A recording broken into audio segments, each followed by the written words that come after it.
This Sunday, today on Keller at Large, the mayor of Salem, Kim Driscoll. Here's John Keller.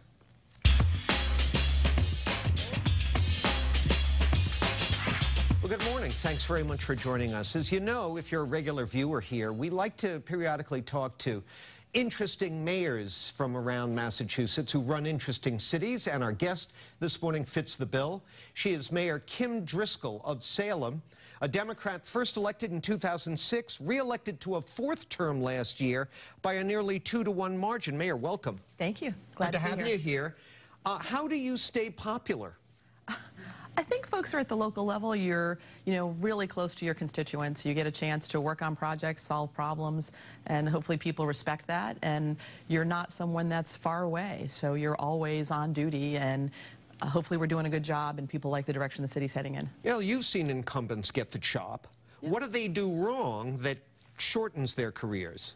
I'm not sure I'm the best person to give advice for this, but I'd say, like anybody else, you want to know that people are listening, people care about what the issues that you care about, and hopefully you're creating a vision and are hopeful in terms of the direction your community is going in, your state, your nation. Those are the things that I'm looking for in a candidate.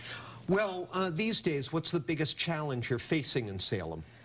As an older city, we'll be 400 years old in 2026. We're gearing up for our quadricentennial. I think aging infrastructure, any community on the Northeast, you think about pipes and drainage and roads and sidewalks, and aging infrastructure and having the ability and capacity to make those updates. And then education. We're a diverse city, really welcoming, inclusive. I love having all the different backgrounds, but public education is an area that we want to do better, and it can be challenging when you have a diverse population. Well, just recently, the state Supreme Judicial Court threw out the so-called millionaire's tax that would have pumped a considerable chunk of change into precisely those areas, education and infrastructure.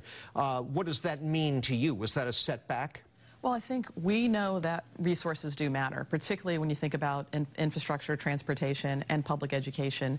Wanting to have, kids able to start school at 4 years old, have additional programs and opportunities within our schools, and actually provide the resources and close those opportunity and achievement gaps. It does take money. I don't think it's impossible without the millionaire's tax. I think we do have a committed state working to try and resolve those issues, but more money would have certainly put a big push forward with both education and transportation. Well, there are some in the legislature who want to go right back to the well with that tax hike on incomes of over $1 million.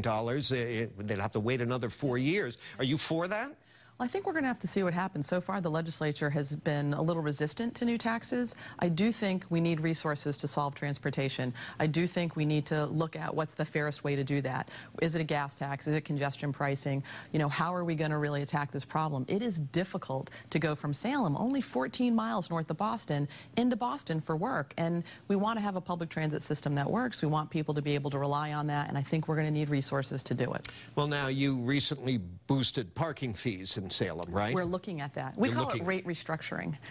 Rate restructuring. That's a euphemism for higher fees. We're going to charge a little bit more in garages and in some of our lots, yes. So tourism, you're very fortunate in Salem in that you have a revenue source that a lot of other communities would love to have from tourism. Yep.